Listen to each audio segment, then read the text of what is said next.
We have some great speakers for you today.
Welcome to the California African Chamber's State of the African American Economy two-day summit.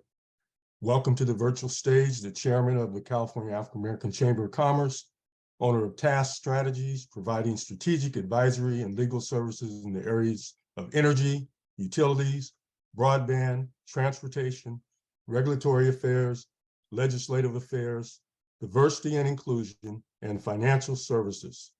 Commissioner Emeritus Timothy Allen Simon, Esquire.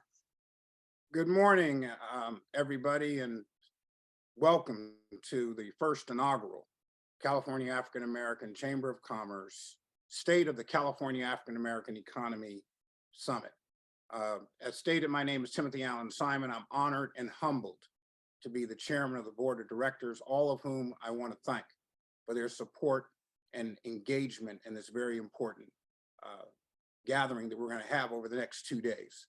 Let me take a moment to thank our sponsors, Sempra International, Southern California Edison, PG&E, and Meta. But I also want to thank the many organizations that have supported the California African American Chamber of Commerce, even if you're not named as a conference sponsor. Your dollars, your resources makes it possible to do the work that we're committed to do. As California's largest statewide Black chamber organization, our virtual event will draw business owners, community development, and multi-sector advocacy, industry, legislative leaders, and visionaries from all over the state to challenge us to think, act, and do business differently in order to drive economic opportunity and wealth creation for African American businesses, and connect and harness the collective strength of our statewide network of member organizations to elevate our fiscal health. I remind you that California is the fourth largest economy in the world, which really makes us a part of the G7. So we have the opportunity to take advantage of one of the most robust economies in the world, yet we have the widest wealth gap.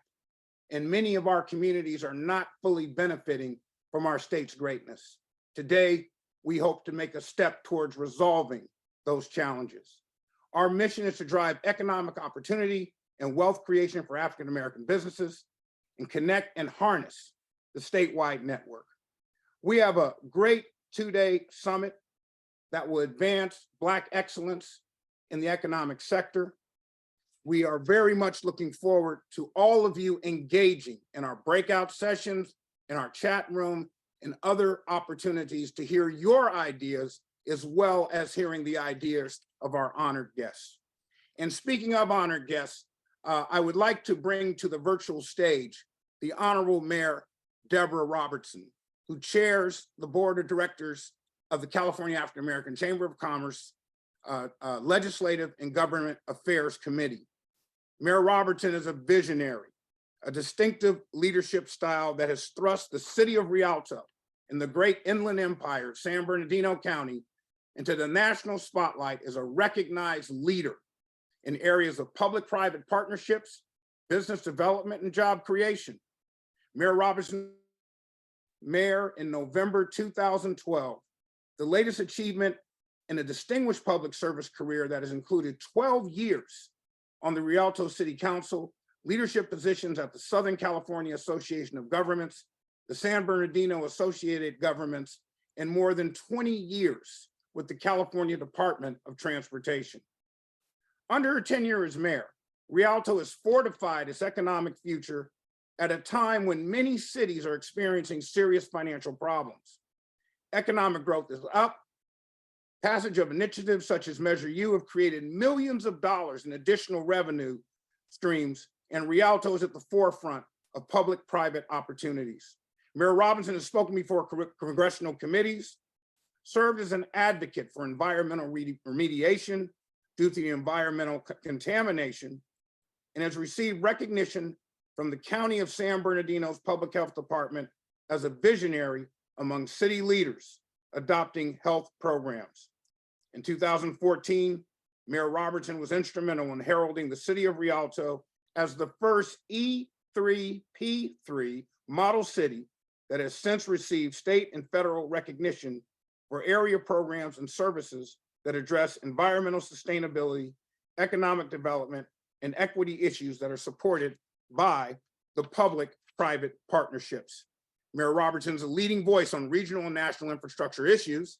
She has previously served as the environmental and energy chair, the community, human, and the public health subcommittee chair for Southern California Association of Governments Plan of Sustainable Community Strategies.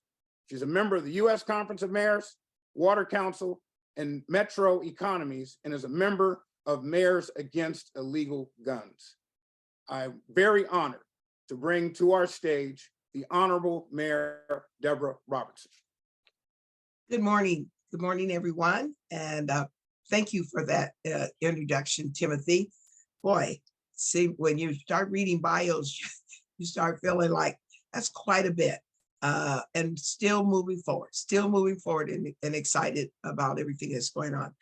I'm happy to be a part of this inaugural event. I think it's going to be wonderful information that we will disseminate over a 2-day period. I'm encouraging those that are already on to call whoever else and tell them this is information that you really need to be a part of. But I want to say that we will have it recorded, and so you will be able to follow up. I have this morning the honor and distinct pleasure to introduce our state treasurer. When you hear all of us who have managed to move and walk through different things, I am honored to personally have the pleasure to get to know Fiona. She is our state treasurer. She's the 34th state treasurer for California. She was elected in November 6, 2018, with more votes than any other candidate in the history, over 7.8 million votes plus. She's the first woman of color and the first woman certified public accountant elected to this position. For history, which is something I'm excited always about, the state treasurer's office was created by the California Constitution in 1849. It provides financing for schools, roads, housing, recycling, waste management, hospital, public facilities, and other crucial infrastructure projects that better the lives of our residents. Some of the committees that Fiona, Treasurer Ma, is on, this California Alternative, she chairs the California Alternative Energy and Advanced Transportation Financing Authority, which helps to clean and make sure that our state is moving in a green direction. It awards sales tax exclusion for manufacturers that reduce pollution while retaining jobs, including to companies that make electric vehicles, turn farm waste into energy, and produce jet fuel out of renewable sources. I would encourage everybody to take time to read all of our Bibles. They're very extensive. And if we were to go through all of them, it would take a lot of time here.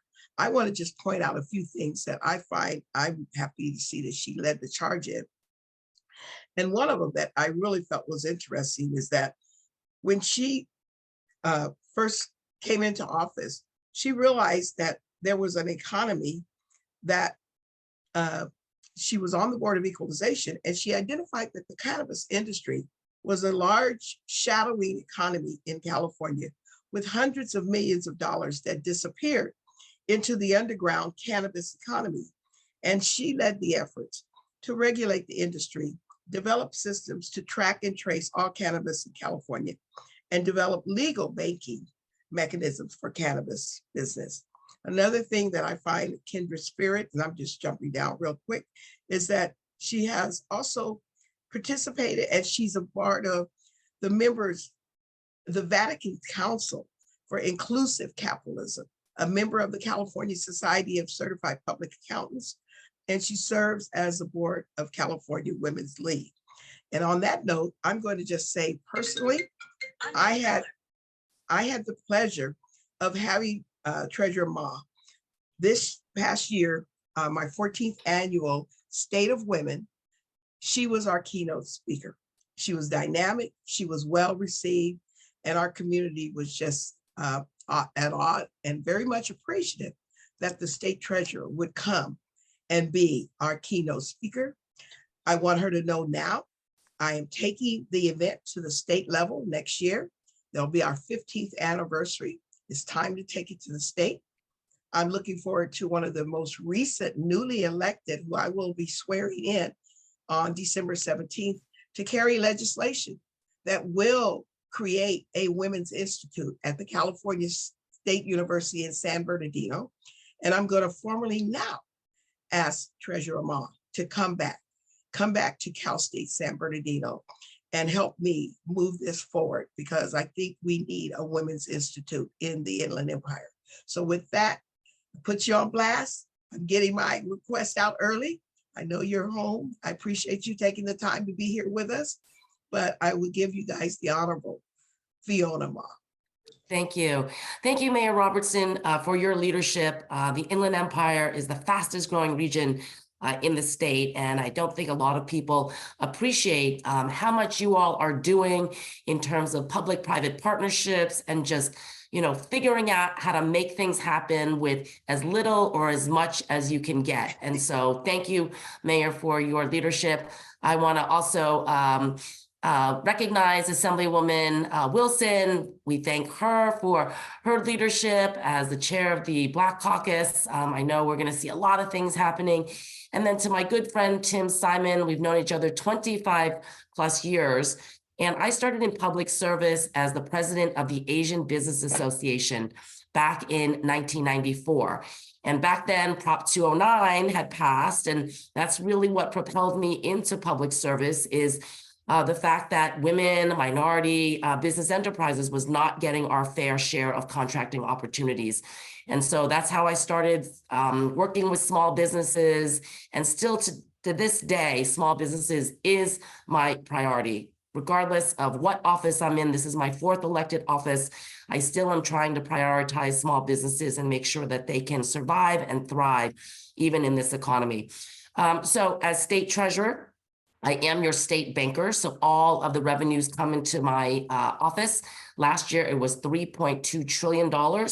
And as Tim said earlier, we are now, I believe, we are now the 4th largest economy behind the USA, China, Japan, and then California. And that is extremely significant, because not only are we like the largest state in our union, but we are also on the global stage. You know, people look to California not only as a state, but also as kind of the nation, right? What are we doing to lead the way? And we have done so much under our many great governors, legislative leaders, and we continue to lead the way.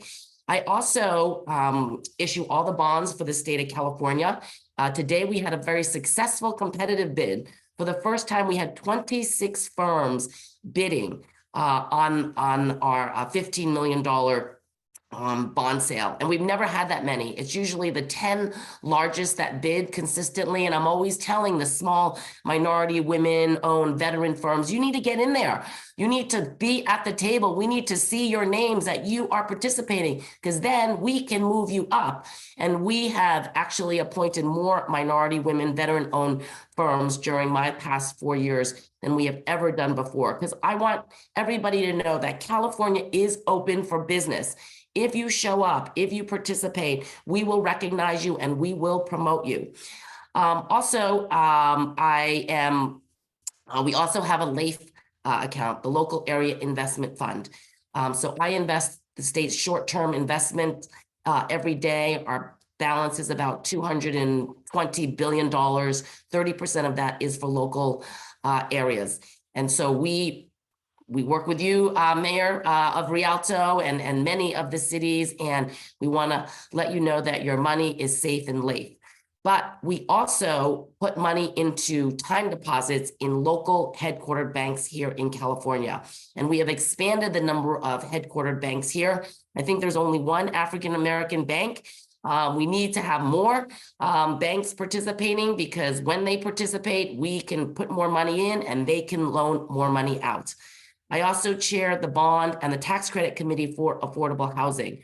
And for the first time, we allocated a BIPOC allocation, because many of the developers that are developing in our underserved communities don't look like the communities. And so we are very happy that more minority developers are able to step up and close their deals. We're going to be closing, going to ribbon cutting for Reese Jarrett's big deal up in Elk Grove, and very, very happy that more people are having this opportunity. Also, the state of California is going to be receiving $1 billion from the federal government for more loan loss reserves, loan loss guarantees, as well as setting up our own venture capital fund through the iBank. And so that is going to help more minority participating lenders lend out to the community, especially to those that are having difficulty accessing capital right now. And then the state has invested, thanks to the governor and the legislature, in our children, to lift up our children, to make sure that they don't grow up in poverty, and hopefully go and have the money for higher education. So CAACC is a new program for every newborn born after July 1st of this year. They will have their own child savings account in their own name, anywhere from $25 to $100, that will grow for the next 18 years. And they will be able to access it for higher education or for certified apprenticeship programs. In addition, every 1st through 12th grader on free and reduced lunch will get $500 in their account. If they're a foster youth, they'll get another $500. And if they are homeless, they'll get another $500. So that is $1,500 that is also going to contribute to a child's higher education. And then I look forward to this exciting program next year, the Dream for All Fund. The governor has allocated $500 million to down payment assistance for first-time home buyers in underserved communities, so that they can buy their first home and start building equity. This is going to be an innovative program. It's a shared appreciation model where the state will recoup some of the money back when the homeowner sells their property or refinances. So at the onset, there's no points, no fees, no anything for people to get this free down payment assistance. And we hope that more Californians are going to be accessing this fund and start building access to capital. And as Tim said, California is the fourth largest economy. We have such a great disparity in incomes. This should not be in the state of California, but we know that access to capital is a real problem. Prop 209, the fact that we cannot track data in employment, in housing, in education is a problem, because we know that there's an inequity, but we can't pinpoint it because we cannot keep statistics. And so I'm disappointed that Prop 16 did not pass. I was out there, hoping that we could overturn Prop 209, but that is for another day. I also want to thank the legislature for passing, two very important initiatives that unfortunately have been overturned by, the federal, the courts. But that was SB 826 by Hannah Beth Jackson, requiring that a certain number of women have to be on California boards. We have about 660 public companies headquartered here in California. And believe it or not, many did not have one woman on the board. And because of SB 826 that passed in 2018, more corporations, more companies were appointing women. Then we had Assemblymember Holden, AB 979, that was signed by Governor Gavin Newsom on September 2020, requiring a certain amount of women and people of color on corporate boards. And that was also opening up access. And so we know that when we are at the table, we make a difference, right? Because we know our communities best, and corporations should be harnessing, our collective expertise, our experiences, our networks, so that they also can prosper moving forward. So I thank everyone here on the call, the California African American Chamber of Commerce, for this opportunity to speak here today, to partner with you, and to move this state forward. Thank you, thank you, thank you for everything you all do to contribute to the great vibrancy of our state. Thank you and have a great conference. Treasurer, thank you.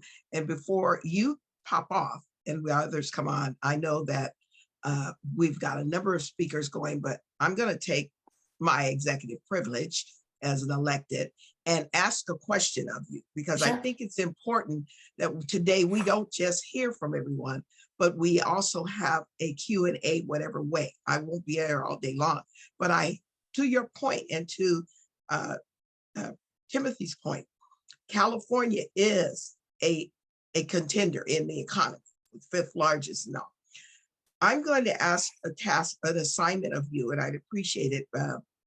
As they did announce in my intro, I am the chair of the legislative policy. And through those things that you just said, I will be working to have certain bills sponsored that will improve all those points you made, as well as some other things. But I would like to task you with this so that maybe you can give us this information as we get ready, because bills start rolling in the first of the year. California is a large economy. We have 58 counties within the state. I would ask, if it's not there, could you create every county and what they have brought to the table in the last fiscal year? Give you an example. Our assessor, Bob Dutton, who you knew, passed away. But before he passed, he posted for the fiscal year ending of 2021, last year, San Bernardino County alone contributed $39.1 billion to the state economy. That's, no crumbs when you're sitting out here in the Inland Empire. So I would ask that could you give us how each county fared in that fiscal year of all 58?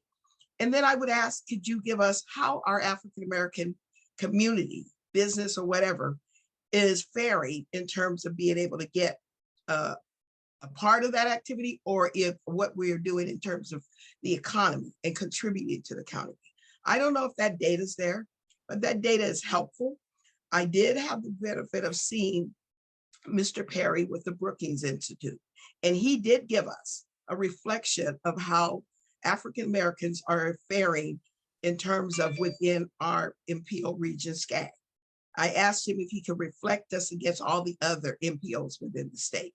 So that's something I would like you to take away. We can talk about it offline, but I'm looking at it because it's very important to what all you said. I also sit on the Biden administration's EPA, for Local Government Advisory Committee, and for Environmental Justice and Equity. We have to figure out, for me, and ensure how will equity be, how will it be monitored, and how will we ensure that equity under the Biden administration is going to take place. I'm where you were when Prop 209 passed. I was with Caltrans. So I've lived that life of starting back to Maxine Waters' bill, 1988, all the way to 209. We have to make sure that we're going to end up in a better place when we talk about equity than where we are today. So thank you. So thank you, Mayor Robertson. This gives me an opportunity to welcome my newest colleague, State Controller Malia Cohen. The Controller's Office, the Governor's Office, Department of Finance, and the Treasurer's Office works very closely together. I chair 15 board commissions and the controllers on every one of them. And the controller's office actually does keep a lot of that data. So I will get with my sister Malia and make sure that that data is updated and posted as soon as possible so that we all have real-time information. And I look forward to her leadership. Secondly, Mayor, since you are active on public-private partnerships and transportation, the Brightline project, Yes, the train is such an exciting project. And when I first got elected, Jovan AG was my deputy, and he flagged this project as important to the Inland Empire.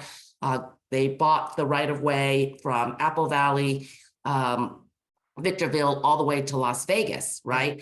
And so that was going to create like an economic boom up in the high desert, which still has not recovered after the Great Recession. But then they found out that people may not stop and park their cars in Victorville and Apple Valley. And so what Brightline did is they bought a big footprint in Rancho Cucamonga. So now Rancho Cucamonga, right by you, is going to also be an economic boom so that people can take a train from Union Station, take it out to Rancho Cucamonga, and then take the high-speed train all the way to Vegas. So we don't have to be in our cars. So we need to be at the table. We need to look at all those contracts, right? We need to say who's getting those engineering contracts, those construction contracts, all of the work that's going to be happening next year. That's what's expected next year, along with, the next, 5 to 10 years. So that's what I think the African American Chamber does best, is being there, right? Getting at the table, meeting with the stakeholders, saying, hey, we are here, we have our people ready and available, but we need those opportunities, and we're going to hold people accountable. And that's what it takes, is accountability, right? If we are not at the table holding people accountable, then they're not going to do anything. They're not going to, change the status quo. So I look forward to working with you and others. And anytime you need me, call me. I'm involved in all, facets of the state, all 58 counties. I love the state of California. It's not one size fits all. And every county has its own, gifts. Some people have their own, different challenges and barriers. And that's where the state and government has to come in, is to, make sure that each county is able to succeed in whatever way that they are focused on, on their particular niche. So thank you, Mayor. Yeah. You know what? And I'm glad you mentioned Brightline. Some people don't know, but the person who's leading that project, she built the 210 through the San Bernardino area. She's an African-American female.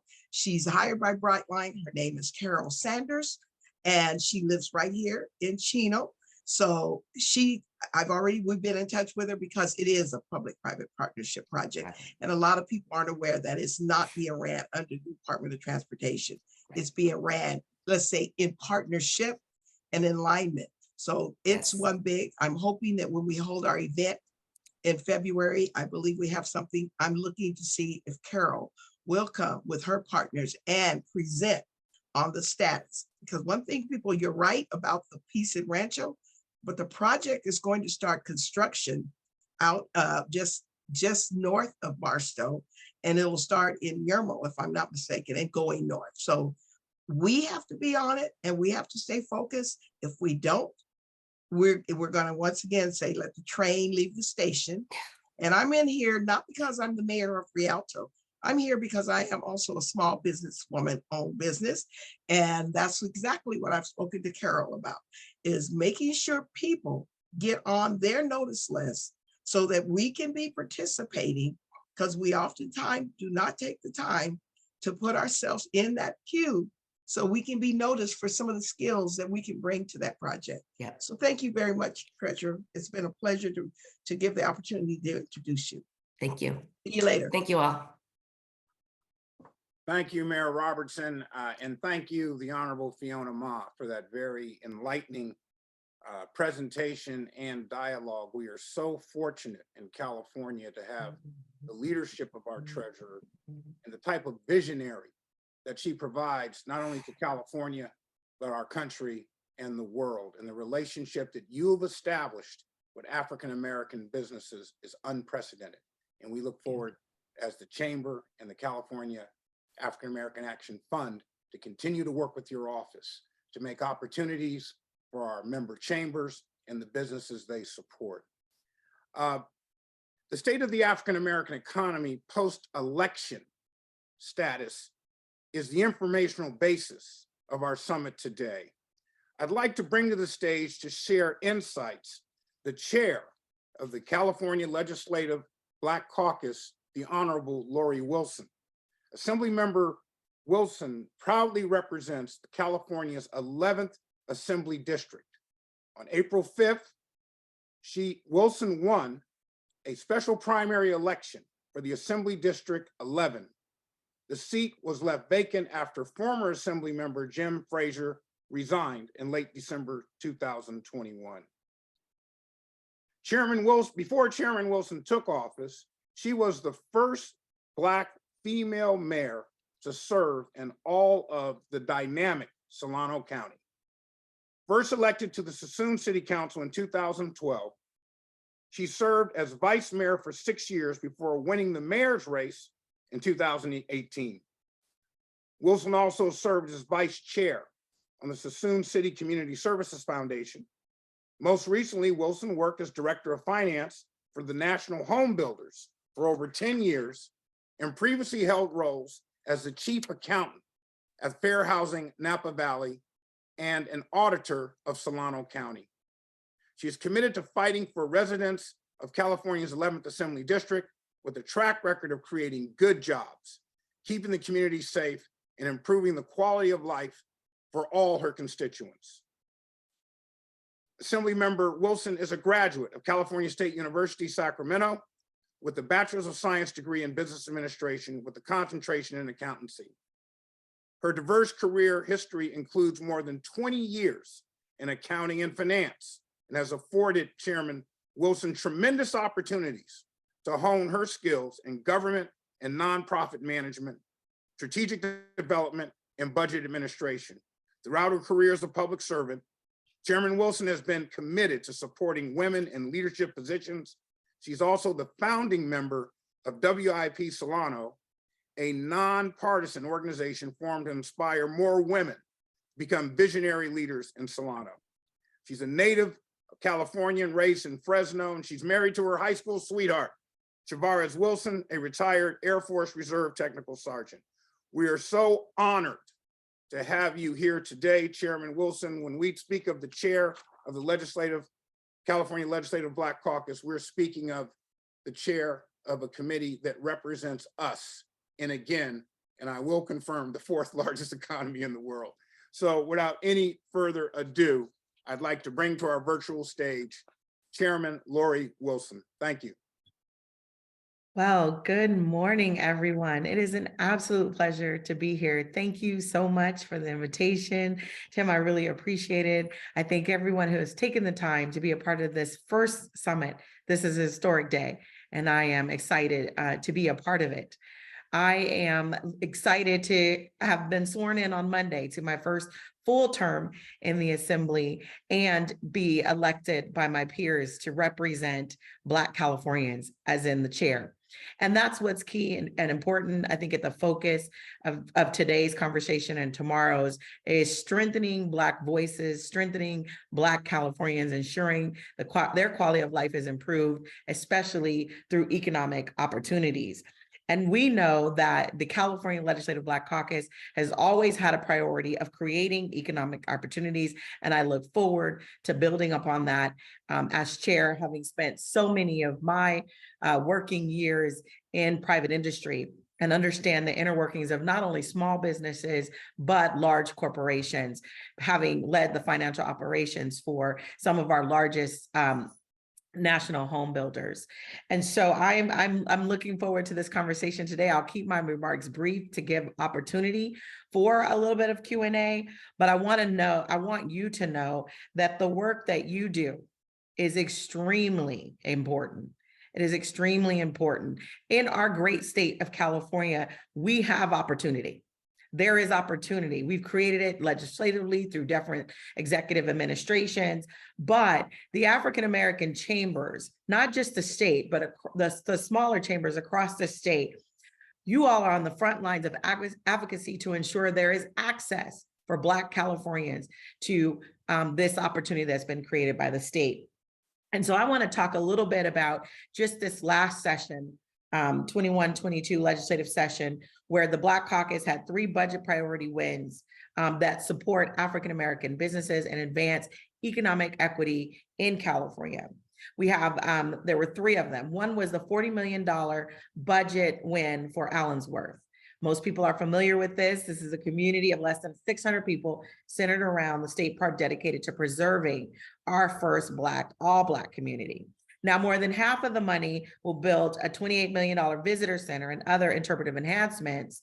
However, the funding requires the California Department of Parks and Recreation to conduct outreach meetings as a part of planning and design of the center related to improvements, including educational amenities, infrastructure, and park improvements.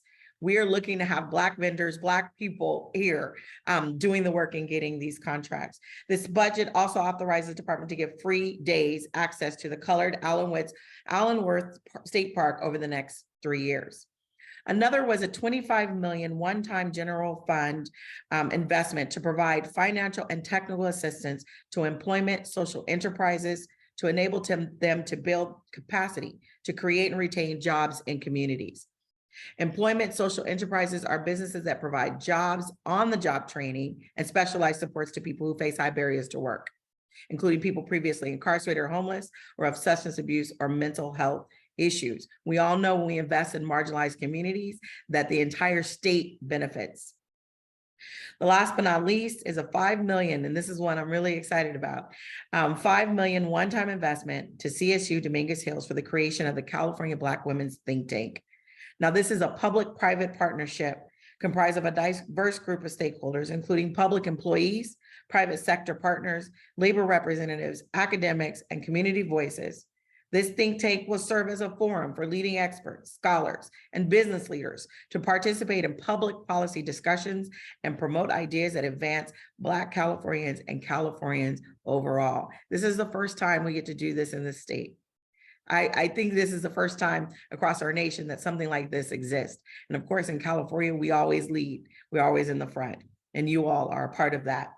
We had some other budget wins that will improve small businesses and encourage employee entrepreneurship. California Investment Innovation Program received a $50 million one-time general fund to provide grants to community development financial institution, to provide technical assistance and capital access to economically disadvantaged communities in the state. There's a fee waiver for new businesses, for filing for new businesses, registering with the Secretary of State. We want to make it easy for new businesses to come in, for those young entrepreneurs. There's an $8.8 million one-time general fund grant to the women's business centers. It's supposed to be spent over 3 years to support women business centers across the state of California. It's important that Black Californians, including women, have a seat at the table and can access opportunity to be able to expand not only their quality of life, but those of others as they become employers and provide goods and services to the benefit of all. It is really important that there is a continued advocacy from African-American chamber at the state level and including all of the chambers, whether they're representing counties or cities, to engage with the legislature, to engage with the Black Caucus. We want you to have a seat at the table with us, to be involved in all policy discussions, to ensure that we're advocating well, ensure that, because you guys are on the front lines of this more than we are. We have districts of 500,000, but you are working hand in hand with the businesses in your communities. And we want to hear from you to ensure that we are working really hard on behalf of Black Californians. That is a part of our purpose. And I know as chair, that is my focus, to ensure that we're strengthening our voice, whether it be including more people in the working at the state capitol and supporting us, whether it's more Black Californians in our departments, states, and agencies, or whether we're strengthening nonprofits and of course, businesses, because we know where there's economic opportunity, we see an immediate improvement in quality of life, not just for an individual, not just for the family, but for the entire neighborhood. You all set an amazing example of how to adequately advocate for Black Californians and to ensure they have access to every opportunity that the state has to offer. I am glad to be a partner with you in this fight, and I am available. My staff is available. We look forward at the Black Caucus to be able to, like I said, work hard. You have existing relationships with existing members. We have almost a majority of new members who came in with this legislative session, both in the Senate and the Assembly side. And I can tell you 100% we are focused on working hard for you and to ensure that you have access to the opportunities that are available and that you have the ability to advocate well for the businesses that you represent, that represent Black Californians entrepreneurship in this state. Thank you so much, and I look forward to any questions you may have. Thank you very much, Chairman Wilson, for the time you've taken and the information you've provided today. Just as a footnote on that, the California African American Chamber is in the process of creating the California African American Economic Institute, which we plan to direct. We are so fortunate to have your leadership that includes your background, Chairman Wilson. You clearly understand the financial dynamics of buildings, of infrastructure, of our economy. In that regard, I know many of us are anxiously awaiting the Inflation Reduction Act, as well as the infrastructure and jobs resources that are coming from the federal government to the state. And I know that Chairman Ma will be a very active participant in that process. Where will the California Legislative Black Caucus fit in? Where is their role in this process in ensuring that our chambers and their member businesses are part of what is going to be an expansive infrastructure growth in California, from financing, as the Honorable Fiona spoke of, to the actual building and construction of the infrastructure? Can you shed any light on that?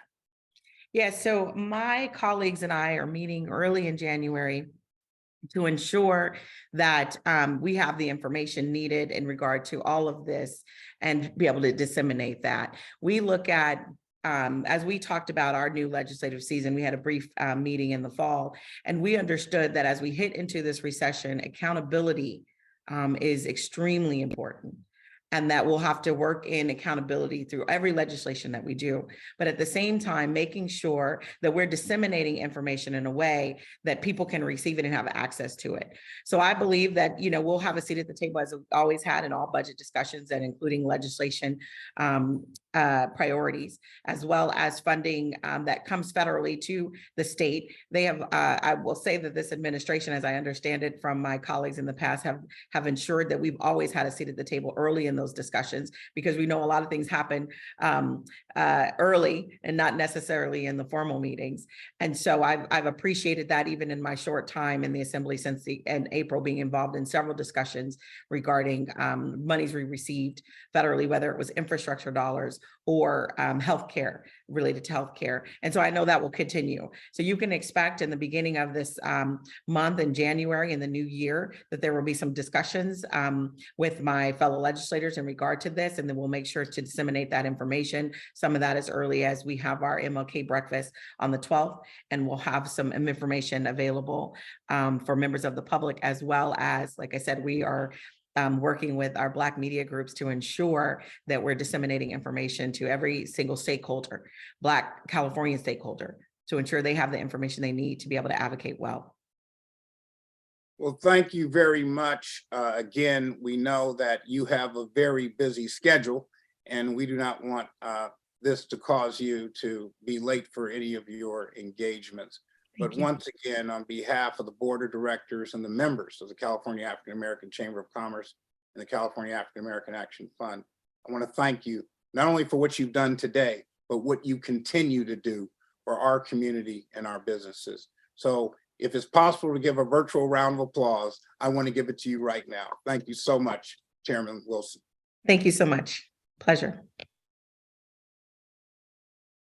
Welcome to the virtual stage, Ahmad Holmes, Chief Operating Officer, California African American Chamber of Commerce. Good morning. My name is Ahmad Holmes, and I have the honor of introducing our first panel. We will cover the economic resilience for African Americans in California. The panelists will take a deep dive into the Community Economic Resilience Fund. Please welcome to the virtual stage the moderator for this panel, Sharon Evans, CEO of Biz Resources Group. Good morning. Good morning. And thank you for having me here. I am pleased to share with you a panel that will hopefully give us information and guidance about the critical moment we are. This particular moment is because California is facing a tsunami of opportunity. The plethora of funds that are going to flow through our community has the ability to change our landscape and open up doors like we have not seen since the Reconstruction era.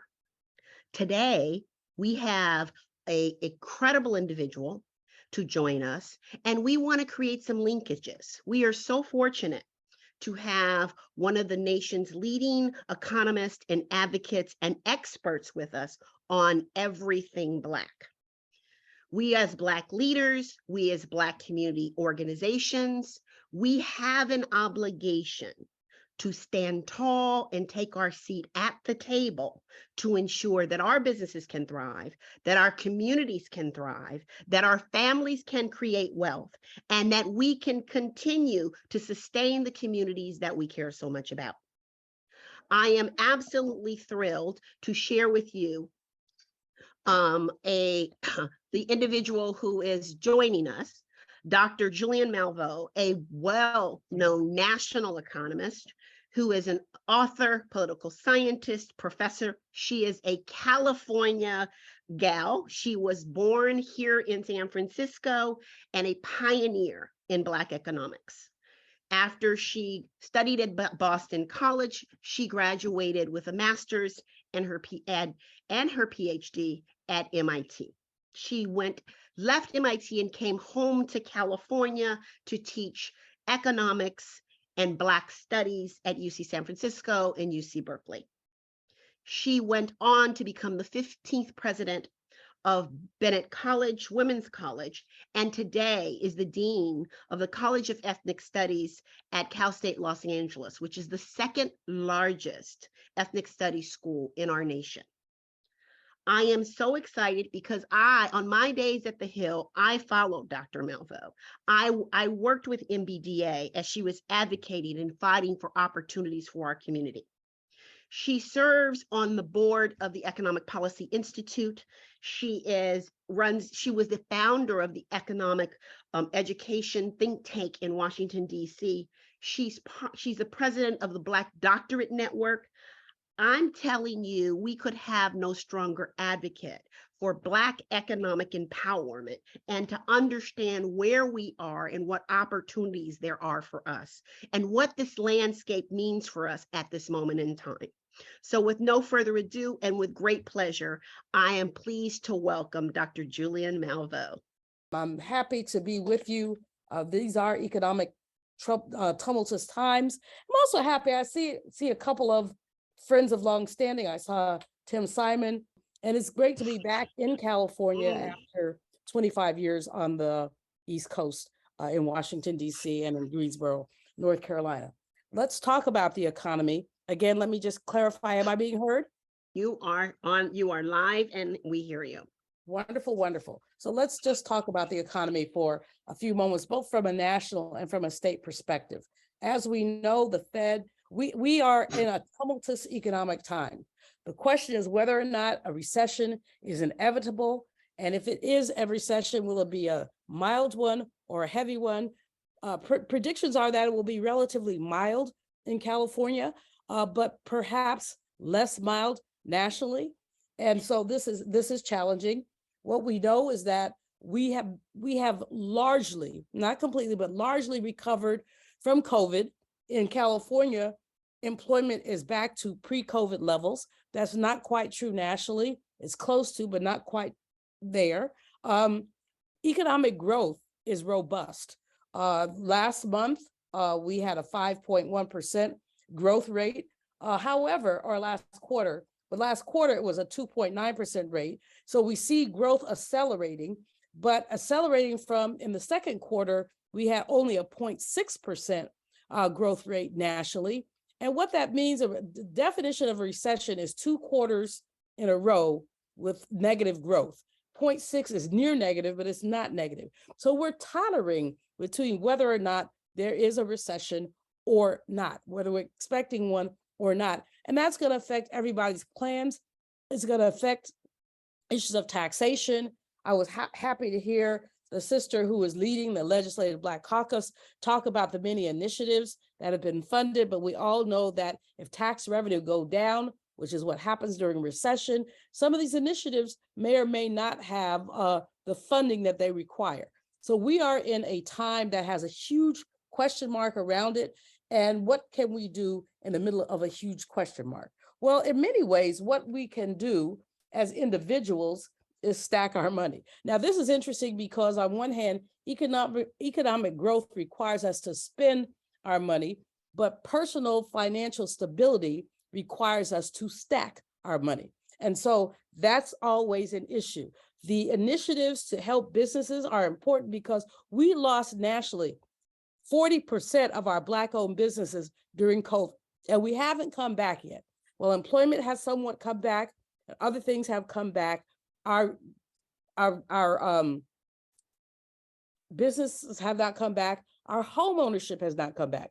We lost significant numbers of homeowners during COVID, and we'd lost many as well during the prior recession, the 2008 recession. So Black home ownership is down. We see this here in Los Angeles with 40% of the unhoused being African-American. Of course, we know that Mayor Bass will roll up her sleeves and do what she can to get this done, to build. She's pledged 15,000 homes. But we also must note the privatization of public housing is a negative for those folks who live in public housing. And those are majority Black and brown. So while we have lots of things to look at and say, these are good things, we also have lots of things to be very cautious of. The privatization movement is one of those, both in terms of mental health and in terms of housing. It's a blessing that Mr. Caruso was not elected, because one has to ask oneself, why does one put $110 million into an election when economists and others look at ROI, return on investment? If you're going to spend that much money, how much money do you think you're going to earn? So this becomes a really big issue. Now, the Fed has said they'll raise interest rates yet again. We just heard from Jerome Powell a week or so ago, increasing the interest rate by only 0.5%. We had several 0.75% increases. Now, this last one was just 0.5%, but it's predicted, and he pretty much said there will be another interest rate hike. What does this mean for us? If you have credit cards, it means you're paying more money. If you're borrowing, you're paying more money. If you're looking for a mortgage right now, you're looking at a payment that's going to be hundreds of dollars more than it would have been just 8 months ago. So this is an economic damper, and it's intended to be because the lower the or the higher the interest rate, the less money people are going to spend, and that cools the economy down, we think. But we know that Powell is committed. We're blessed that we have 2 African Americans on the Fed now. Lisa Cook, of course, from Michigan State University, who I think is going to be tremendous. And they bring the people's perspective to what these interest rates do. But at the same time, Powell is the chair, and we know that interest rates are going to go up. They're going to go up in December. And then the question is, what will happen in 2023? What we know about California in particular is while the national picture is precarious, there's some good things happening in California. We know that construction will continue. Every prediction suggests that construction in California will continue. We also know that there will be a demand for some defense manufacturing, and that's good for the state of California. But again, let's go back. We're looking at tech layoffs, big layoffs. PepsiCo, not tech, just announced huge layoffs. Twitter, of course, with that man. I know his name, but I'm not going to say it. It's like cursing. He is talking about double-digit layoffs. Google has talked about layoffs. Salesforce has talked about layoffs. So although unemployment rates are down, overall last month, we learned last Friday that the overall unemployment rate is 3.2%, which translates into 5.7% for African Americans. The unemployment rates are lower than ever, but it's because people are leaving the labor force. People are just saying, forget about it. And that's been another effect of COVID. If you walk down anybody's street, you see help wanted signs. Those help wanted signs are essentially people can't find workers. But you know, if you want workers, you got to pay them. And if you pay them more, and we saw wages go up by 5.1% last month, which was a good thing. But if you pay workers more, at some level, that's inflationary. So we're juggling a lot of balls, both nationally here in California. There are opportunities. I was happy to learn about the Economic Resilience Fund. I'm happy to hear about what the California Reparations Task Force is doing. But let me make an important distinction. Good public policy and reparations are not the same thing. So we should be investing in Black business, not in the name of reparations, but in the name of good public policy. We should be putting more money in students' hands. As a dean, I look at our students who are taking 5 and 6 years to finish because they drop out rather, for a semester to save money. That shouldn't be happening here in the state of California, which once had basically the best state education system in the nation. So let's not confuse reparations with good public policy. Let's look at good public policy in terms of equitable economic recovery and inclusive planning. Equitable economic recovery, which means if you see that a community has suffered more during COVID, we must do more for that community to allow it to recover. I'm happy to hear about the new institute at Cal State Dominguez Hills on Black women. I hope y'all do some of the same things here for us at Cal State LA and the College of Ethnic Studies, where we must deal with not only the African American community, but with the ways that our communities work together. I am the dean of the College of Ethnic Studies, which has Pan-African Studies, Chicano Latino Studies, and Asian American Studies. We are building a Department of American Indian and Indigenous Studies. And so I'm hoping that the legislature and all of you will look at ways that we can engage ethnic studies in the mission of economic growth, not only for Black people, but as the sister who preceded me said, the chair, legislative Black Caucus chair, for Black Americans, what's good for Black Americans is good for all Americans. What's good for Black Californians is good for the entire state. I'm going to stop to take any questions or comments. So, Dr. Malveaux, thank you. If our audience doesn't have questions, I would really like you to give us a nugget. What are the 2 or 3 top things that the African American business leader can do to ensure that as this economic plan, the next 10 years of economic planning comes forth with, that we have an appropriate allocation? For advocacy, advocacy, advocacy. Power concedes nothing without a demand, said Frederick Douglass. It never did it and never will.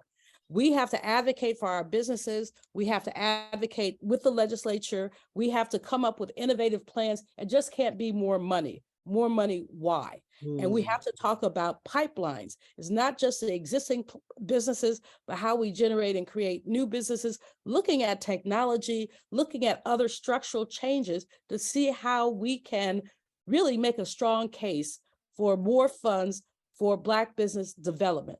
Secondly, I would say to everyone who has a business, keep your stuff together. You don't just say you want to have a business. Who's your lawyer? Who's your financial planner? All of those things are important. Too many of our businesses get busted because we haven't done the work. Don't just jump out there and say, I want to have a business. That's a business. Say that you want to do the planning that needs to be done and because you can't compete. I mean, there are going to be a lot of state contracts going out there. We Black entrepreneurs need to go after them, but you can't go after them if your paperwork is not right. And so we lost so many opportunities during COVID because people's paperwork was not right. And I think that as we see new opportunities coming from the state with an increased awareness about equity, and there is an increased awareness about equity. And while we can't have minority business set-asides, particularly, the laws have changed. And I know you had Willie Brown on earlier. He's the best on that. But while we can't necessarily have the set-asides, we can have the awareness. But if you're a minority business and you want a contract, keep your stuff together. The third thing I would say is that I'm happy about the Women's Institute at Cal State Dominguez Hills, but let's look at the women's slice in terms of all this entrepreneurial stuff. African-American women are increasingly educated, increasingly prepared. Let's not forget about sisters. And then fourth, you asked me for three, but four, what can we do together? I mean, one of the things as I've studied business, as I learned is many of us, we had that good job, we lose the good job, we're gonna go into business, we have a tiny little business, and our next door neighbor has a tiny little business, and the sister down the block has a tiny little business. What can we do collaboratively? Corporate America increasingly is not looking at a under $1 million business to do business with. They're looking for a $10 million business to do business with. So one of my pieces of advice would be, how can we work collaboratively? How can a consortium do a bid? And I know that requires us to trust each other, which is a good thing. We do need to trust each other. Wow, thank you so very, very much, Dr. Malveaux. We will advocate, we will get ready, we will lift our voices, we will join forces, and we will collaborate. And at this moment, I want to say thank you to you as an extraordinary economist and a sister who really cares. I truly appreciate you coming today. Well, thank you. I'm delighted to be here. Happy to be back with you on another occasion when we have more time and more opportunity to exchange and to interact. But I appreciate you, Sharon, and thank you. God bless you. And now to transition. At this moment, we do have Mary Collins on the line from the Governor's Office of Planning and Research. And her office is one that oversees the California Economic Resilience Fund, the $600 million initiative that asked us to come to the table. So Mary, please. Hi there, can you hear me? We can hear you. Oh, great. Well, I'm so delighted to be here and honored to be here. Thank you so much for having me. As you mentioned, Sharon, I'm with the Governor's Office of Planning and Research and work on the Community Economic Resilience Fund program. The Office of Planning and Research, we do planning work and focused on equity, climate, and community-led efforts to ensure that as California grows, we're building communities and our economy can really work for all Californians. And I want to say that OPR, our door is open to the African American Chamber of Commerce as we work on priorities in the coming months and years moving forward. And we work on a lot of these priorities in partnership with the labor agency and GoBiz, like the SURF program. And so I want to talk a little bit about SURF, which stands for the Community Economic Resilience Fund. Big picture, what the program is, why this matters, and the opportunity it presents. And Sharon Evans here has been leading efforts in Los Angeles, and hopefully we'll have the opportunity to share some of her insights as she leads efforts on the ground there. But first, to set the stage of why SURF, why is this program needed and why now? So this program, the SURF program, was created to promote a sustainable and equitable recovery from the economic distress of COVID-19 by supporting new plans and strategies to diversify regional economies and foster long-term economic resilience in the transition to a carbon neutral economy. This was from Senate Bill 162, signed in last fall. It's a $600 million program, and it responds to a couple of different dynamics at play in California. And first, persistent economic inequity. Both COVID, both climate change, these disproportionately impact people of color, impact Black Californians and low-income Californians. And these events of COVID, of some of these challenges that we've seen due to climate change, they have really starkly exposed the inequities in our systems that exist, like access to jobs, like economic opportunities. And we know these inequities exist. They didn't happen by accident, but they're really the result of decades of government, of private sector policies that have systematically facilitated these inequities. And this tale of two economies plays out in several ways around the state. We've got some regions that have been left behind. You know, we see a lot of growth and money in places like the Bay Area and other places like Central Valley that have not seen this investment.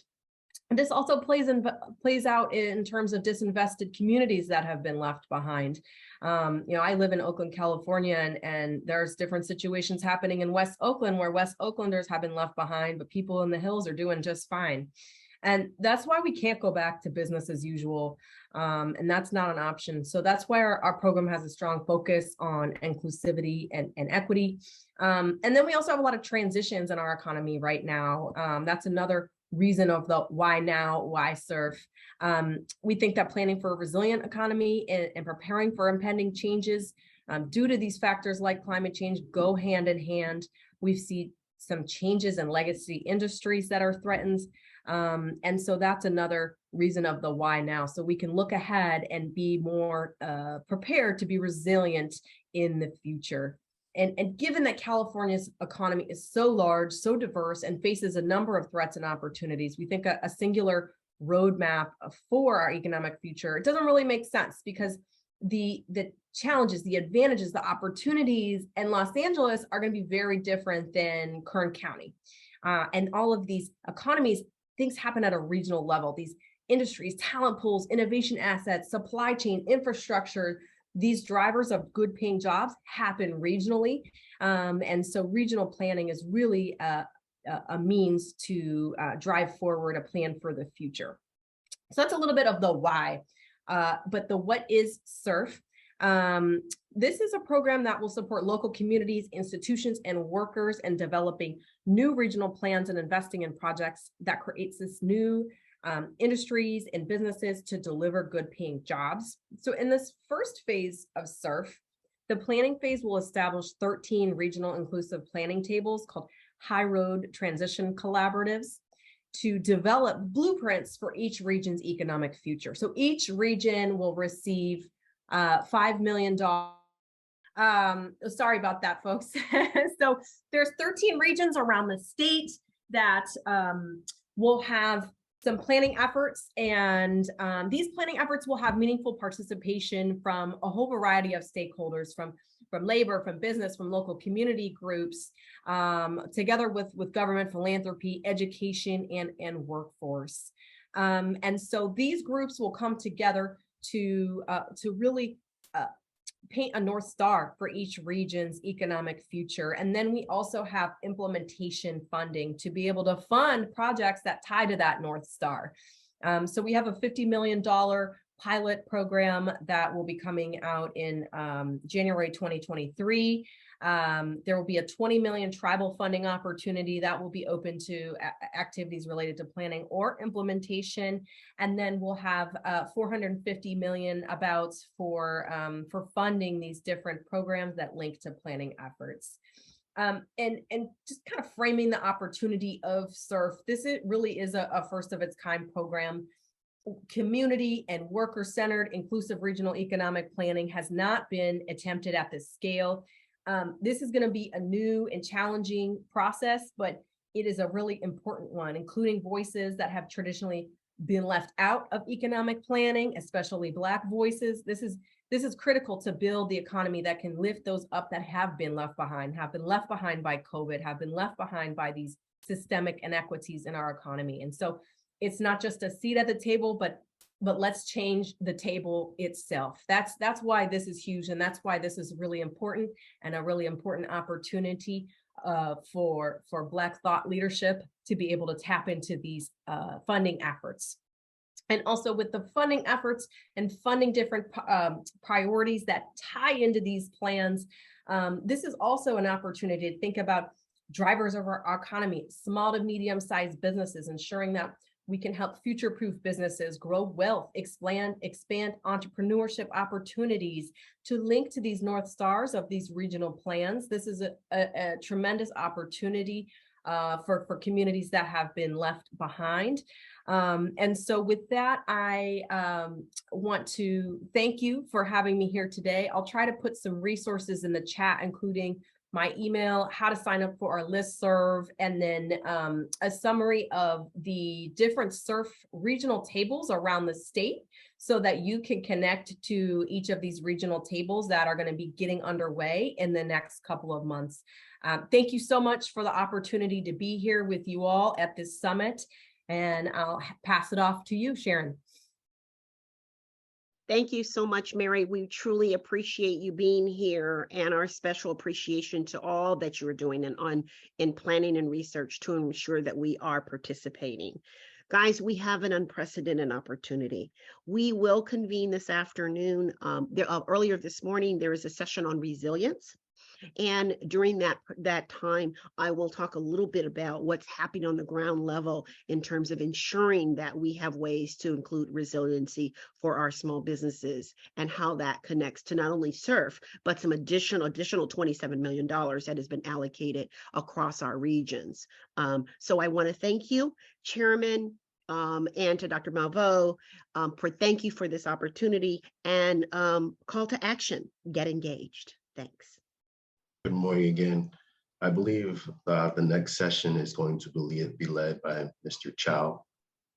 Mr. Chow, would you step to the stage? Excited to be here today to talk about being a Black-owned business in California. Today we have presenting a panel here that experts in this field, individuals who have dealt directly with small Black businesses in California, or own their own small business in California. So if we can bring the panelists forward, we have on the panel first Angela Gibson Shaw from the Los Angeles African American Chamber of Commerce. We have Sharon Coleman of Coleman Construction and former chair of National Association of Minority Contractors, and we have Khalif Asagi. Well, Joe, while we have you, you are part of CAACC. You're considered one of the real experts in the area of investor-owned utility supplier diversity. You allocate millions of dollars towards various infrastructure, professional service, environmental, and other projects on behalf of CAACC. While we're teeing up our esteemed panelists, why don't you share with us your thoughts about the marketplace today for African-American businesses, particularly who engage with investor-owned utilities? Well, I think it's a mixed market out there, actually, Tim, and it all depends on the leadership of those organizations also. At SoCalGas, I think we have a very robust program. Last year, we did approximately 42% of our total procurement with diverse business enterprises. And what we mean by diverse business enterprises is women, minority, service disabled, vets, and LGBT business enterprises. Now, in addition to that, and this is somewhat unique with Southern California Gas Company, we also set an individual goal for African-American business. We set a goal that we would actually, at that time, about in 2019, we were doing approximately $60 million with African-American firms, which was not a lot, but consider the size of our procurement, it's not bad. But we said we would double that amount, going to about 120 million within 5 years. So last year, the first year we had a goal of about, I believe around 100 million or 90 million. We actually surpassed that. We set an individual African-American goal, spend goal, and not just a spend goal, but a vendor goal also. And that year, I think we reached all of our goals in 2020. We ended up spending approximately 100 million with African-American businesses, in addition to about 65 African-American vendors. This past year, that goal stayed moved up. It just didn't stay the same. We increased that by approximately 10%. Our goal was about 120 million actually this year. And we're on target to hit that goal, 120 million with African-American businesses with 71 African-American vendors. that's what's been unique about Southern California Gas Company.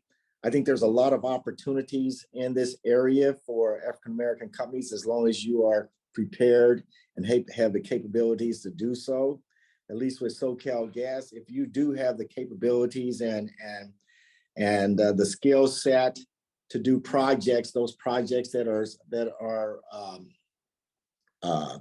bidded out and outsourced, you will be invited to bid on those projects, as long as you do have the skill set. So now, as far as other companies out there, I mean, when it comes to the investor-owned utilities in California, I think by far we are kind of leading the nation in what we call supplier diversity. When it comes to investor-owned utilities in the state of California, I think California leads the nation in that. Many years ago, probably over 30 years ago, the Honorable Gwen Moore passed legislation, what is now called General Order 156, that mandates these utilities, investor-owned utilities regulated by the CPUC, to report their spend with diverse business enterprises. And that has taken off so far, so much since the point where she made that legislation available in California. This past year, I think the investor-owned utility collectively did approximately $12.4 billion in spend. So that tells you there that there's a lot of opportunities, especially in the state of California. We're not just what I would call window dressing and supplier diversity. We're really walking our talk. And as you know, thank you. I'm actually going to moderate a panel tomorrow on energy transition and opportunities to African-American businesses. But can you talk to our chamber members and our audience about technical capacity and what you and SoCal Gas and Semper are doing to create what I call, as a commissioner, a levelized playing field? Because the playing field's not level. It's not equitable. It's not fair. We know that. And there's a tragic history associated with that. So what does your office and other divisions of SoCal Gas, by the way, the largest local distribution company, LDC as we call a gas company in the country, what are you doing in terms of technical capacity for businesses that want to engage with Southern California Gas Company? Well, we have a number. I mean, our members of my team are so busy. We hold a number of technical assistance workshops that prepare companies to come in and be prepared to work for our company. I mean, we teach everything from the basics of knowing to setting up your back office, marketing your company, all the way to financial, understanding your financials, dealing with our work environment, learning some of the technical areas of our company, actually, and that will help you prepare and be better prepared for bidding opportunities also. And we, we are monitoring the spend of each of these areas. We're trying to move the needle every year on those in those individual areas also, Tim. And as you know, we work together quite a bit with some of your clients. We get those clients in, we make sure that they're in front of the right folks and are given opportunities. I mean, our job is to advocate on behalf of these businesses out there. And Joe, I can say because of ESG, environment, social governance, as well as some of the tragic incidents that have recently occurred impacting Black and Brown communities, investor-owned utilities are really getting religion now on engaging with communities of color and the African-American community.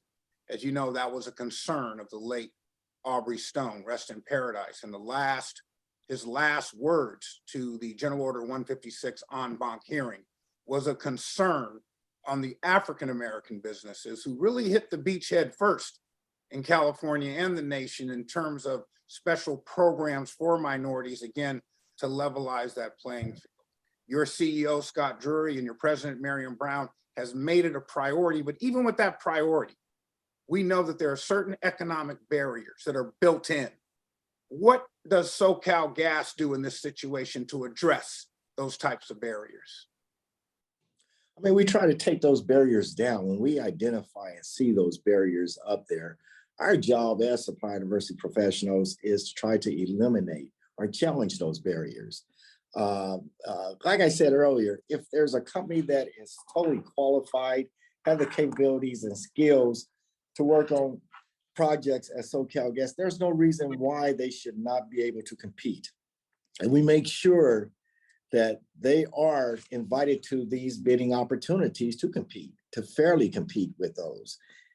And with that, you know, at SoCalGas, we are part of those bids. The supplier diversity team, we are in there from the beginning to the end of the bidding process to make sure that everyone is getting a fair chance, that our diverse suppliers, that our African-American suppliers are rated fairly in these evaluations. And let me just say to our audience, as we're clarifying our technical challenges, Joe Chow is one of the most respected in the country in this space. He's very active with the National Utility Diversity Council, which I'm honored to be one of the co-founders. And, you know, while we focus on California businesses, this is really a national discussion. And Joe, how do people get in touch with you in terms of your resources and abilities? And particularly, one of the things I've observed about you is how you match businesses, either minority, majority, or combining resources of two diverse businesses. What's the best way to reach you and SoCalGas to initiate these types of individual business strategies? Well, actually, you can go on our website, socalgas.com, and you will see supplier diversity. And I'm on that site. Our team is on that site. And we even have a general email address that will take you directly into a person that collects those emails and send them out to our team. So definitely socalgas.com, or reach me directly, you know, at through my email at jchow, CHOW, at socalgas.com. I know that you're particularly active in the Southern California region with the Southern California National Minority Supplier Diversity Council, as well as the Greater African American Chamber of Commerce. Can you talk to us about that? You know, these are organizations that are very critical to our efforts as the California African American Chamber. Can you talk to us about how you engage with these entities, not only as one of our board members, but on behalf of SoCalGas as well?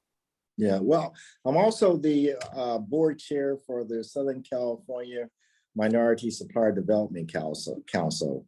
And this is one of the other organizations that really advocate on behalf of small businesses. And I think it's very, very important for organizations like this to really have a political arm, because when you think about the economics, the economical impact that small business have, especially in California, we should be right up. If the mayor or someone is up on stage talking about the economics or economic impact of small business in their cities, we should be up right alongside with them. I believe the Southern California Minority Supplier Development Council is one of the largest organizations in the Southern California region, and that spans from basically Central California all the way down to the border. It has a huge amount of, I believe, over 1,500 corporations, part of their membership, and several minority business owners. And we provide, we also provide technical assistance programs and training for small businesses also, and connect. And part of our board is also consists of corporations, some of your largest corporations in the area. And what we're trying to do is convey best practices among the corporations that will allow them to open up more opportunities for diverse business enterprises. We know the tragic events surrounding the murder, the televised murder of George Floyd, as well as other acts of directed government violence, really, against African Americans, kind of gave a greater consciousness to corporations about the conditions of certain parts of our society. As someone that is working in that space on a daily basis, how are you seeing the impact of what we would call a renaissance of awareness regarding economic disparity, and particularly in the investor-owned utility space? You know, right after the George Floyd incident, things continued, started opening up. You saw a lot of companies, focusing on African-American goals, DEI.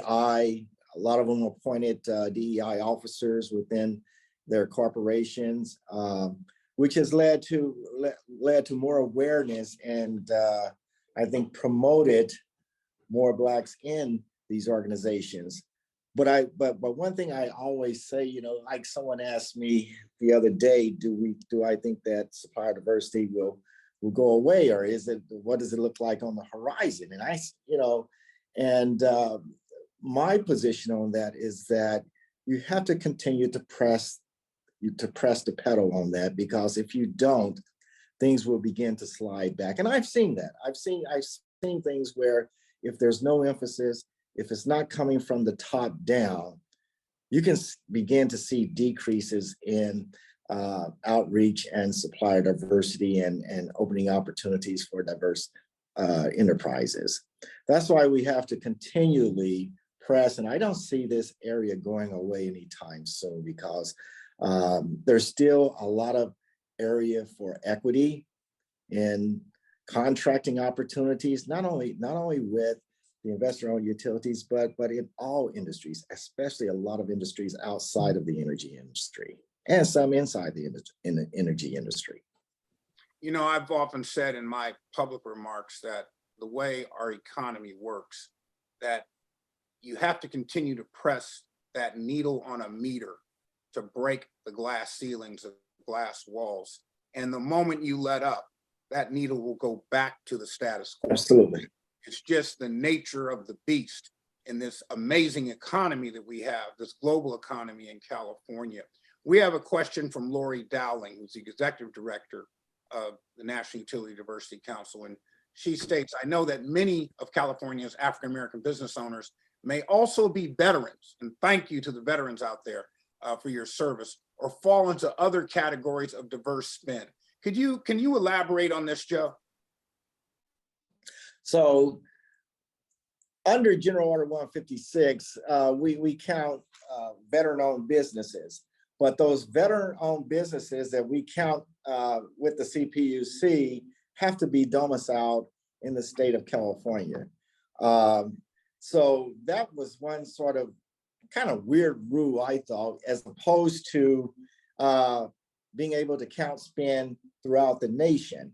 Now, one area that has come under General Order 156 in the last proceeding is that we now count persons with disability-owned businesses, which service disabled businesses outside of California can now qualify, and we can count the spend of those individuals. So yes, we do count the spend of veteran-owned businesses, persons with disabilities, into our spend and sort of open them up to opportunities in the energy sector also. I think there are so many areas that businesses are not aware of, and that's where the California African American Chamber fits in. And by the way, Joe's a CPA. He's been with SEMPRA for over 35 years. He serves on our board as treasurer.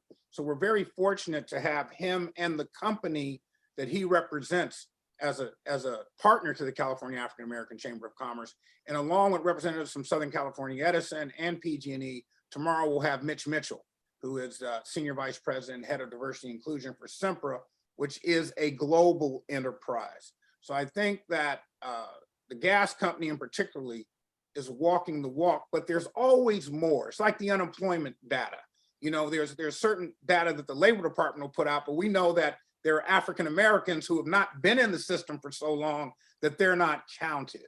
So how do we improve our outreach efforts to tap those businesses who maybe are not aware of the fact that there could be economic opportunities with a company as dynamic as Sempra and particularly SoCalGas? Well, I think there's a couple things we need to do. We need to continue to, and I'm saying, put my SoCalGas hat on, we need to continue to engage with organizations like the California African American Chamber of Commerce. In addition, on the flip side of that, all these members are individuals out there who have businesses, need to be made aware of the California African American Chamber of Commerce and the services they provide and the engagement that they can provide to businesses and corporations such as ours. So, you know, that's one way. We're always out in the community. I mean, this is a great start. You know, I always say when I am speaking at panels like this, with community-based organizations or other different organizations, attend these type of events.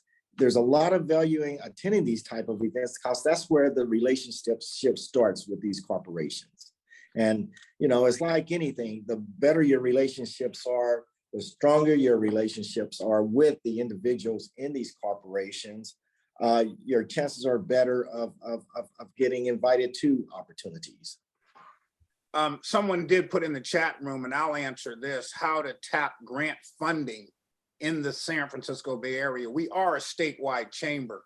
But let me give a shout out to Kathy Adams of the Oakland, California African American Chamber, and also Dr. Matthew Ajake and Fred.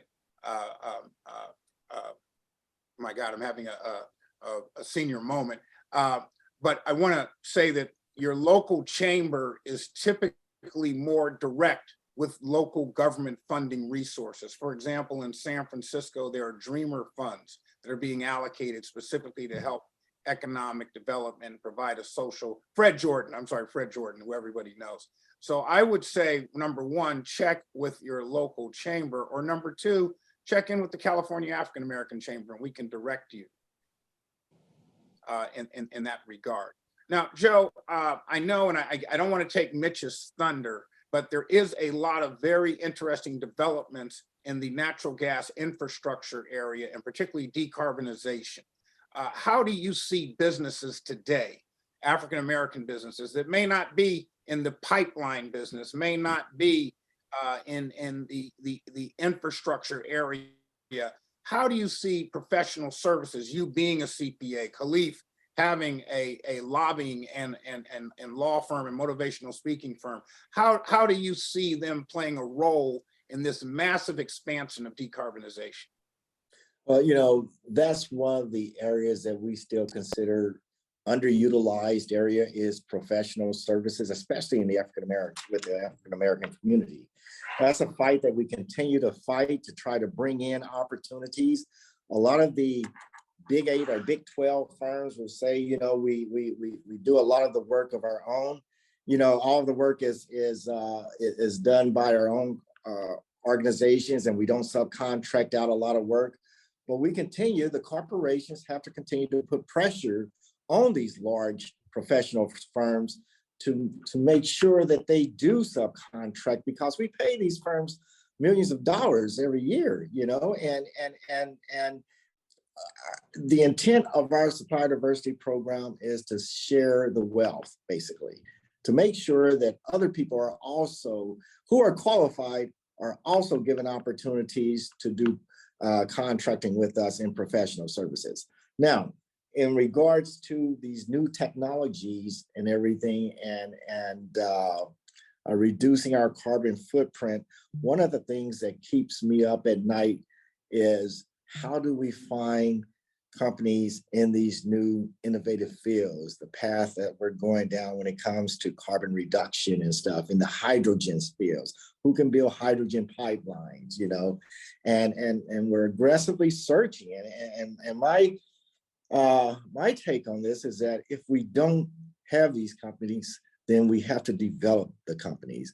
One of the things that when we first started setting out to establish an African American spend goal, and our goal this year is 120 million, as I mentioned earlier, I said, well, you know, we're gonna have to find African American companies that can participate and contribute in our high spend areas. And where do we spend the most money? Well, we spend our most money on infrastructure in our company. which is putting pipe in the ground, pipeline construction companies. So when I began to look at the nation, I mean, there weren't any in California, no pipeline construction companies in the state of California. So then I started looking nationwide, and there were probably about, at most at that time, 2 African-American pipeline construction companies in the nation. So I said, well, you know, if we don't have these pipelines available, pipeline companies available, we're going to have to develop them. So I began to talk with a lot of our primes, our larger companies that we do business with, the ARBs, the Hinkos and McCoy, and they've done business with us for years, and they have graciously volunteered to help us develop and mentor some companies where we can actually start developing companies in this particular area. And hopefully we have a pipeline construction program that's a 3 to 5 year program that will, once you go through this particular training field work and everything, we will probably end up with about 2 or 3 or 4 pipeline construction companies in the state of California. That's great. And then before we move into the breakout rooms, I know when we're talking about pipeline infrastructure and decarbonization, you have issues regarding, for example, right-of-ways. Bernard Johnson, one of our board members, has a firm, that Johnson Group, that specializes in right-of-way. You're talking about certain design, build. So it isn't all people that are going into the ditch, correct? There are firms there that play an important professional service role in infrastructure expansion. We're like any other huge corporation, Tim. We buy or procure anything from pencils, toilet papers, all the way to pipeline and heavy duty equipment and facilities. The areas that, you know, we have categories, we have fleet and facility, we have gas operations, we have professional services, we have customer programs. So those are some of our major areas that we spend, we procure in, and those areas are active all the time. Last year, we spent approximately 2.7 billion, or I think it was 2.3 billion in total procurement, and out of that 2.3 billion, we nearly spent $1 billion with diverse business enterprises. Well, that's encouraging to hear, Joe. Thank you. And as someone that works with the gas company, as well as clients like Loop Capital Markets and Ramirez's company that underwrites the debt that you issue for that type of infrastructure projects. And there are others out there as well. So again, I want to encourage everyone to look at the Inflation Reduction Act, the Infrastructure Act, and other things that will make more these opportunities available to your firm. So we're going to bring on now Ahmad Holmes, the COO and CAO of the California African American Chamber of Commerce and the California African American Action Fund. And he'll be directing those of you there into our breakout rooms. And I do really encourage you to participate in this dialogue because, and I want to say this particularly to you, Joe, a lot of companies celebrate diversity. When I was a commissioner, I said the celebration is nice, but we really want the invoices. So we want to make certain that people have the pathway to be able to invoice the companies out there in terms of the products and services that they provide. So with that, I want to thank everybody for working with us in the technical challenges of this session. We will have this corrected by tomorrow, I promise you. And I would like to now bring on Ahmad Holmes. Ahmad, please take it away. Thank you. Good morning once again. What a very impactful morning that we've had thus far. Thank you to all who have participated and have spoken. Great information. My notepad is full of paper and details of what we covered. Can't wait to share this as a recap at the end of the day for all those who've joined us. As was mentioned, we are getting ready to go into our breakout sessions. Hope you've enjoyed what we've done so far. Take a break here shortly. We have 3 sessions that are coming up. Those 3 sessions have been placed in our chat room, in our actual group chat. The first one is the arts and cultural entertainment, and it's an economic impact of the African American community. That was going to be hosted by Mr. Ernest Dillahay, CEO of ACE Board ICC. And then we also have our second group, which is the Re-Imaging Entrepreneurship After COVID. And that is being hosted by Tanua Trash Duck. She is the CEO of the Center of Industry. And then lastly, the last group is the Economic Resilience Daily Tools. And we have the CEO, Barbara Sullivan of Sullivan International. We also have Joss Tillard Gates of Clark Construction. And lastly, Elijah Adams, who is the founder and CEO of Faith Electronic. So please look at the chat. You'll receive a note with the links for those to see, which I think they're already in there. Whichever one you like to attend, feel free to click on that and we'll automatically direct you into that particular room. And we'll also provide a meeting number and make sure you write that down for easy access. Once that session is over, you'll receive a link in your chat to send you back to the main room or the main stage. And at that time, we'll pick up the rest of our program shortly after that. So you have a couple of minutes, feel free to grab some water, maybe have a quick bio break, but click on the chat that you would like, and we will see you in the breakout sessions. Thank you.